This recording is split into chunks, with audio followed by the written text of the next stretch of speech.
चलिए next topic start करते हैं। नेक्स्ट टॉपिक है रेगुलेटिंग एक्ट 1773। टॉपिक स्टार्ट करने से पहले आपसे रिक्वेस्ट है, अगर आपको मेरी वीडियो पसंद आए तो प्लीज़ उसे लाइक कर दीजिएगा, कमेंट कर दीजिएगा, शेयर कर लीजिएगा और सब्सक्राइब कर लीजिएगा मेरे चैनल को। तो चलिए, ईस्ट इंडिया कंपनी जो थी वो पॉलिटिकल पावर बन गई थी बैटल ऑफ बक्सर और बैटल ऑफ प्लासी के बाद, जिसमें ईस्ट इंडिया कंपनी को, इससे पहले ईस्ट इंडिया कंपनी किस लिए आई थी इंडिया में? सिर्फ ट्रेड करने के लिए आई थी और उसको मोनोपोली पावर ब्रिटेन ने दिया था ईस्टर्न कंट्रीज़ में ट्रेड करने के लिए। तो ईस्ट इंडिया कंपनी इसके लिए ब्रिटिश को 4 लाख ब्रिटिश पाउंड देती थी ब्रिटिश क्राउन को एनुअली, ये मोनोपोली लेने के लिए एनुअली उनको पे करती थी। फिर 1768 में ब्रिटिश ईस्ट इंडिया कंपनी की जो फाइनेंशियल कंडीशन थी वो बहुत ज़्यादा ख़राब हो गई थी, वो इवन बैंक्रप्सी की तक आ गई थी। तो जिसकी वजह से क्या हुआ, उन्होंने जो 4 lakh British pound per annum जो पे करते थे ब्रिटिश क्राउन को, वो देना उन्होंने बंद कर दिया था। ब्रिटिश गवर्नमेंट ने सोचा कि चलो पेमेंट नहीं मिल रही मगर मिल जाएगी, अभी हालत ख़राब है, बाद में सही हो जाएगी। मगर 1768 से 1773 तक ब्रिटिश गवर्नमेंट को ब्रिटिश ईस्ट इंडिया कंपनी ने कोई भी पेमेंट नहीं दी थी। तो 1772 में ब्रिटिश ईस्ट इंडिया कंपनी की इतनी हालत ख़राब हो गई थी कि भाई उन्होंने 1 लाख ब्रिटिश पाउंड का उधारी मांग लिया ब्रिटिश क्राउन से। ठीक है, तो इसकी वजह से इनको हेल्प करने के लिए, ब्रिटिश ईस्ट इंडिया कंपनी को हेल्प करने के लिए रेगुलेटिंग एक्ट 1773 आया था। ब्रिटिश गवर्नमेंट ने इससे, जो उनकी ब्रिटिश ईस्ट इंडिया कंपनी इतने सालों से उनको पैसा दे रही थी और उसको रिवाइव वापस से सही करने के लिए उन्होंने सोचा कि चलो ब्रिटिश ईस्ट इंडिया कंपनी को सुपरवाइज़ किया जाए, और ब्रिटिश गवर्नमेंट ने इसके लिए रेगुलेटिंग एक्ट 1773 बनाया था। अब देख लेते हैं कि उनकी bankruptcy, British east India company जो इतना कमा रही थी, इतना उन्होंने लूट करके भाई इंडिया को ले जा करके अपना भरा था, अपने आप को भरा था, वो क्यों बैंक्रप्सी के कगार पे आ गई? इसका रीज़न देख लेते हैं। 1769 में बंगाल फैमिन आया था। इसमें क्या हुआ, एग्रीकल्चर बहुत ख़राब हो गया था। इसका रीज़न क्या था, इसके बारे में ही मैंने प्रीवियस वीडियो बनाया हुआ है, आप चाहें तो देख सकते हैं। बंगाल मतलब कि जब ब्रिटिश ईस्ट इंडिया कंपनी को दीवानी का राइट दे दिया था मुग़ल एम्परर शाह आलम II ने, तो ब्रिटिश ईस्ट इंडिया कंपनी ने इतना उन लोगों से, मतलब कि इतना ज़्यादा पैसा वसूलना चाहा जितना उसमें उस ज़मीन की कीमत भी नहीं थी। इतना लैंड रेवेन्यू हाई कर दिया जिसकी वजह से पीजेंट बेचारे पैसा नहीं चुका पाए थे, भूखमरी के हालात हो गए थे। कितने सारे पीजेंट इसकी वजह से, जो कल्टिवेटर्स थे, वो मर गए। दूसरा रीज़न क्या था, 1766 से 1769 का फर्स्ट एंग्लो मैसूर वॉर। अब इसमें क्या था, ब्रिटिश ईस्ट इंडिया कंपनी ने 1760 से मैसूर हड़पने के लिए, भाई इसके लिए ब्रिटिश ईस्ट इंडिया कंपनी ने खूब पैसा खर्चा कि वो फर्स्ट एंग्लो मैसूर वॉर में, मगर इसका कोई भी रिज़ल्ट नहीं आया। हैदर अली से उनको आखिर में हार मान करके उन्होंने अपना सेटल कर लिया। उसके बाद थर्ड रीज़न क्या था, ये सबसे बड़ा रीज़न है करप्शन था कि ब्रिटिश ईस्ट इंडिया कंपनी के ऑफिसर भाई यहाँ पे लोगों को तो लूट रहे थे मगर अपनी कंपनी को पैसे नहीं दे रहे थे। वो लोग यहाँ से कंपनी से पैसे निकाल करके अपने को अमीर बनाए थे मगर कंपनी से को पैसे नहीं सबमिट करे थे, जिसकी वजह से उसकी बैंक्रप्सी की हालत आ गई। चौथा रीज़न ये था T trade loss.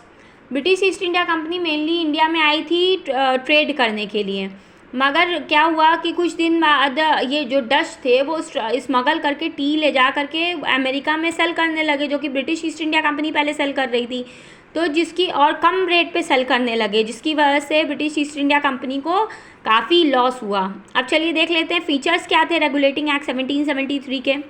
British east India company की 3 प्रेसिडेंसीज थी। सबसे पहली प्रेसिडेंसी थी Bengal presidency, Bombay presidency, Madras presidency. ठीक है, रेगुलेटिंग एक्ट में क्या हुआ, गवर्नर जो बंगाल के थे, ये सबसे पहली प्रेसिडेंसी थी बंगाल की, इसमें जो गवर्नर थे बंगाल के उनको गवर्नर जनरल ऑफ बंगाल बना दिया गया। ठीक है, अब देखते हैं कोर्ट ऑफ डायरेक्टर्स क्या हुआ। कोर्ट ऑफ डायरेक्टर्स पहले भी 24 थे, अभी भी 24 हैं, मगर गवर्नर जनरल ऑफ बंगाल को अब ये मद्रास प्रेसिडेंसी और बॉम्बे प्रेसिडेंसी रिपोर्ट करेगी। ठीक है, दूसरा रीज़न ये माना गया कि भाई जो ड्यूअल फॉर्म ऑफ गवर्नमेंट चल रही है उधर वो ख़त्म किया जाए बंगाल में।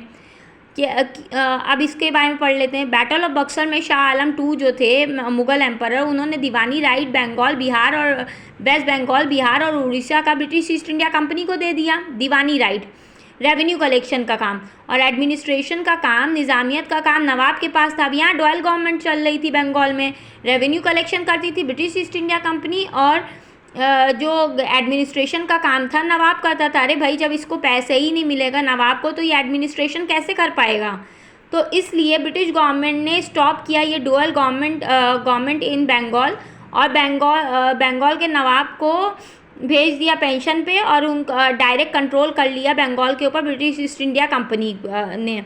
उसके बाद ये control of east India company का अब किसके हाथ में था? कोर्ट ऑफ डायरेक्टर्स के हाथ में था। पहले कॉमर्शियल और पॉलिटिकल दोनों कोर्ट ऑफ डायरेक्टर्स इसमें देखते थे control of east India company का।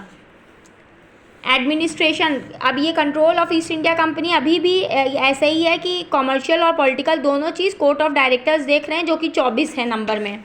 अब एडमिनिस्ट्रेशन का काम, एडमिनिस्ट्रेशन चेंज हो गई थी।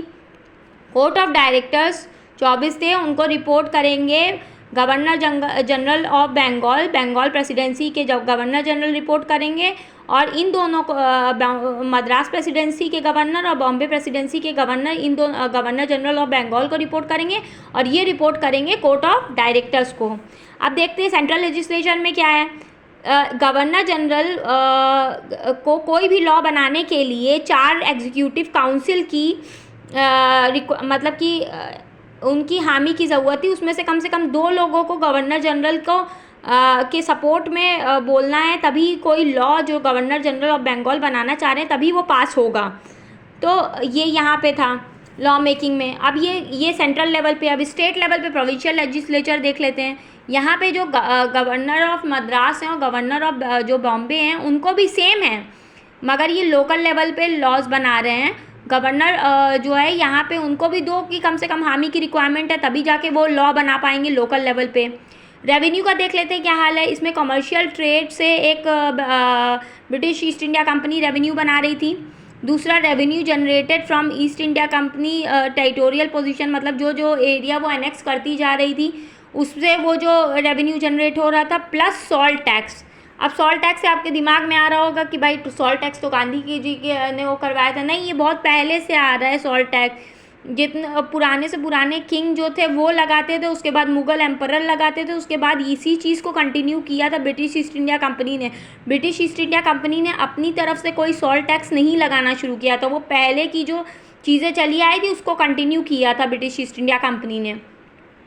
करप्शन क्या था, इसको जो करप्शन चल रहा था जिसकी वजह से रेगुलेटिंग एक्ट 1773 आया था, इसमें करप्शन को कम करने के लिए ब्रिटिश ईस्ट इंडिया कंपनी ने बोला कि भाई जो भी ब्रिटिश ईस्ट इंडिया कंपनी को बोला गया कि जो भी प्राइवेट ऑफिसर्स हैं तुम्हारे, जो कोई भी प्राइवेट काम में जो इन्वॉल्व हो रहे हैं, अब वो फॉरेन किसी भी प्राइवेट मैटर्स में फॉरेन ट्रेड में इन्वॉल्व नहीं होंगे, जिससे करप्शन कम होगा। सुप्रीम कोर्ट बना दिया गया था।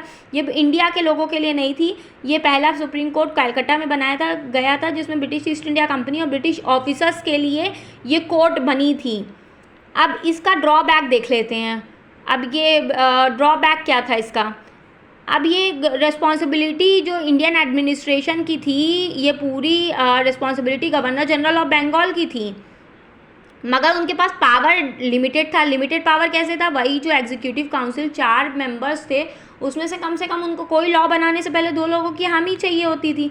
अगर नहीं मिलेगी तब वो कैसे बना पाएंगे लॉ, ये ड्रॉबैक था। दूसरा, गवर्नर जनरल को ये तो मैंने आपको बता ही दिया, 2 लोगों की हामी लेनी होती थी। अब ये नेक्स्ट देख लेते हैं। डिसीजन मेजॉरिटी के बेसिस पे बनता था और गवर्नर जनरल मतलब एग्जीक्यूटिव काउंसिल जब इसमें अपनी हामी देंगे तभी ना वो एक्ट लॉ पास होगा।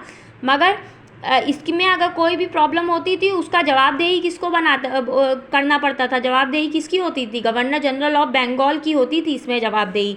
अब ये गवर्नर जनरल ऑफ बंगाल को ये बॉम्बे के गवर्नर और मद्रास के गवर्नर रिपोर्ट करने हैं। अब गवर्नर ऑफ बॉम्बे और मद्रास को भी कोई भी लॉ पास करने से पहले गवर्नर जनरल ऑफ बंगाल से परमिशन लेना पड़ता था, मगर उनको ये नहीं पता था कि किस चीज़ कौन कौन से लॉ बनाने के लिए उनको गवर्नर जनरल ऑफ बंगाल की परमिशन लेनी है और कौन कौन से लॉ बनाने से पहले गवर्नर जनरल ऑफ बंगाल की परमिशन उनको नहीं लेनी है। इस कन्फ्यूजन के चक्कर में रेगुलेटिंग एक्ट क्लियर नहीं हो पाया था। सुप्रीम कोर्ट पे आ जाते। सुप्रीम कोर्ट इसलिए बनाया गया था कि गवर्नर जनरल ऑफ बंगाल को कोई प्रॉब्लम होगी तो सुप्रीम कोर्ट उसमें हेल्प करेगी, सुप्रीम कोर्ट को कोई प्रॉब्लम होगी तो गवर्नर जनरल ऑफ बंगाल उसमें हेल्प करेंगे। मगर क्या हुआ, ये दोनों तो आपस ही में लड़ जाते थे। कोई बात होती थी वो सुप्रीम कोर्ट पास नहीं करती थी, जिसकी वजह से प्रॉब्लम होती थी। अब हाँ, इसको मतलब इसके जो ड्रॉबैक्स, जो रेगुलेटिंग एक्ट के 1773 के जो ड्रॉबैक थे, इसके लिए एक्ट ऑफ सेटलमेंट 1781 बनाया गया था। अब ये एक्ट जो है वो मैं नेक्स्ट टॉपिक में आपको पढ़ाऊँगी।